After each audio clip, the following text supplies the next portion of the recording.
सहारनपुर की सियासत का एक बड़ा नाम काज़ी रशीद मसूद साहब।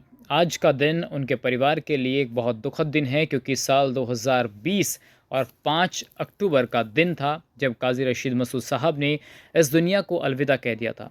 लेकिन रशीद मसूद साहब का जीवन एक बहुत लंबे राजनीति को भी दर्शाता है क्योंकि 46 साल की राजनीति का उनका सफ़र रहा है और उन्होंने कई उतार चढ़ाव भी अपने जीवन में देखे। रशीद मसूद साहब ने 46 साल के अपने सफ़र में राजनीति के तमाम आयामों को छुआ है और उनका जन्म भी एक सियासी परिवार में ही हुआ था।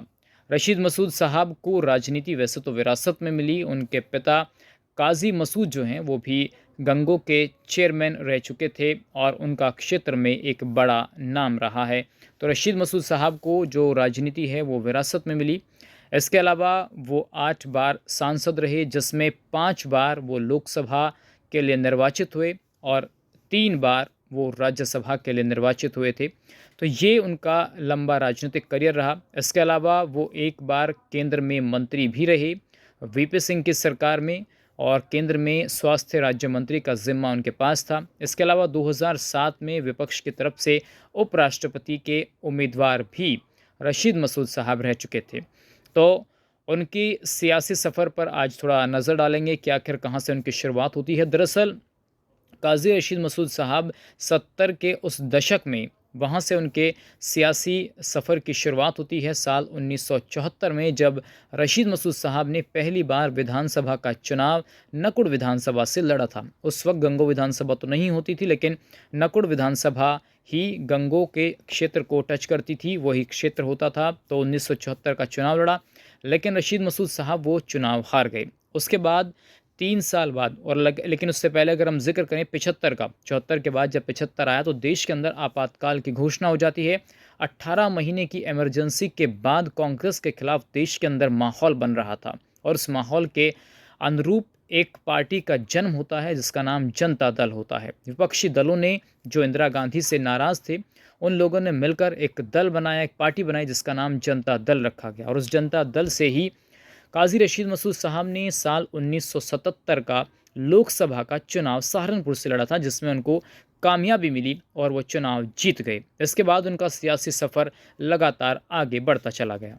रशीद मसूद साहब ने 30 साल की उम्र में विधानसभा का चुनाव लड़ा था और 1980 के दौर में रशीद मसूद साहब ने एक बार फिर चुनाव लड़ा क्योंकि जनता दल की जो सरकार थी वो ज़्यादा लंबी नहीं चल पाई। गठबंधन की सरकार थी, मोरारजी देसाई उस वक्त प्रधानमंत्री चुने गए थे। तो विपक्ष में सरफुटअव्वल होता है और ये सरकार 5 साल का अपना कार्यकाल पूरा नहीं कर पाती। इस वजह से 1980 में फिर लोकसभा के चुनाव होते हैं। तो रशीद मसूद साहब उस वक्त लोकदल में चले जाते हैं और लोकदल से वो चुनाव लड़ते हैं और लोकदल से सांसद बन जाते हैं। तो ये 1980 की बात है। 1980 के बाद 1989 का दौर आता है जब चुनाव होता है, क्योंकि इसके बीच में अगर हम जिक्र करें 1984 में इंदिरा गांधी की मौत के बाद चुनाव होते हैं और फिर चुनाव लड़ा जाता है। लेकिन 1984 का जो चुनाव है वो चौधरी यशपाल सिंह जीत जाते हैं। तो उसके बाद यानी कि 80 में चुनाव हुआ, फिर उसके बाद 84 का चुनाव चौधरी यशपाल सिंह ने जीता,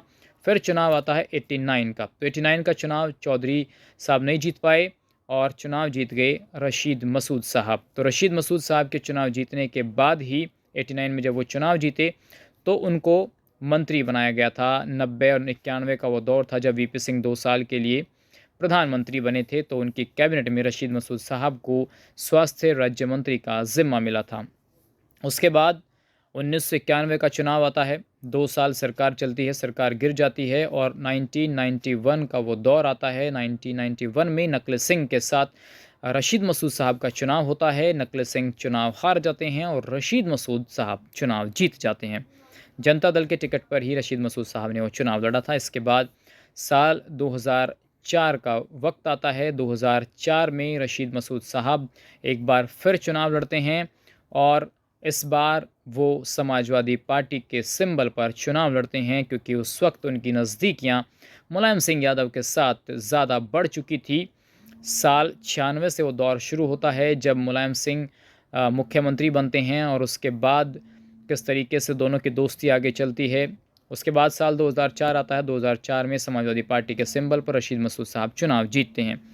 लेकिन इसी दौर में आपको बता दें कि ये उनके लोकसभा का कार्यकाल रहा है जब उन्होंने लोकसभा के चुनाव लड़े हैं। ये 5 चुनाव लोकसभा के उन्होंने जीते। इसके अलावा वो 3 बार राज्यसभा भी गए, यानी कि जैसे 1985 में उनको राज्यसभा भेजा गया, 2009 में उनको राज्यसभा भेजा गया, 2012 में उनको राज्यसभा भेजा गया। 2012 में कांग्रेस में वो चले गए थे, उससे पहले वो समाजवादी पार्टी में ही थे।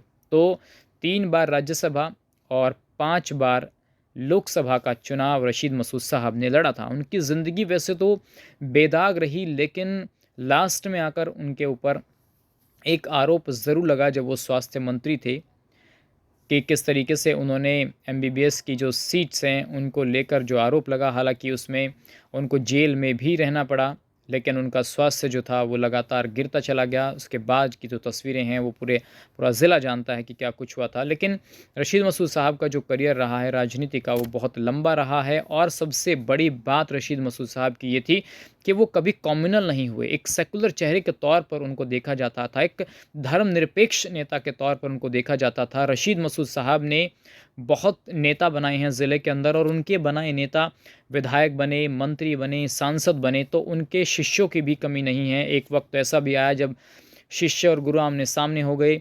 रशीद मसूद साहब के शिष्य हुआ करते थे जगदीश सिंह राणा, और लोकसभा का चुनाव दोनों आमने सामने लड़े। तो वो दौर भी रशीद मसूद साहब की सियासत में आया जब उनके शिष्य उनके सामने आए। तो इस काजी परिवार की सियासत का एक लंबा अनुभव, एक मजबूत पिलर के तौर पर रशीद मसूद साहब रहे हैं, जिन्होंने इतने लंबे समय तक सियासत में अपना वजूद बना कर रखा और हर वर्ग का व्यक्ति उनसे प्यार करता था, उनके साथ मिलकर चलता था। लेकिन यही खासियत उनको नेता भी बनाती है, यही कारण है कि आज लोग उनको याद कर रहे हैं।